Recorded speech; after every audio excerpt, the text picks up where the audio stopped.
clutch housing, clutch hub, clutch wheel, clutch lining. So marami pa rin nagkakamali dito kaya bibigyan natin sila ulit ng idea. Okay, so bago nyo ilagay yung clutch housing mga idol, no? Ayan dito sa ating input shop. So meron po yan siyang makapal na washer.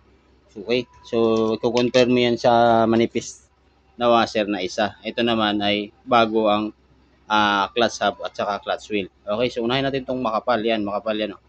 So ito naman kahit baliktaran, walang problema to. Okay, so lagay natin yan. Tapos susunod natin yung bushing. Ito yung bushing niya. Okay, para kahit paano may idea kayo, hindi yung pagka nagpagawa kayo, wala kayong idea, di patay, yari kayo. Pagka nagkamali, sira yung motor nyo. Ayan, tapos ito, susunod yun na ito yung clutch housing. Ito yung clutch housing. Okay, so sa clutch housing, ganyan, kagaya yan, hindi pa siya pasok, di ba? Galaw-galawin nyo tong oil pump gear. Yun, pasok na, di ba? So, pagkatapos nun, saka mo siya ilalagay yung pinaka-washer na manipis. Ito yung washer na manipis. Yan, lagay natin dito.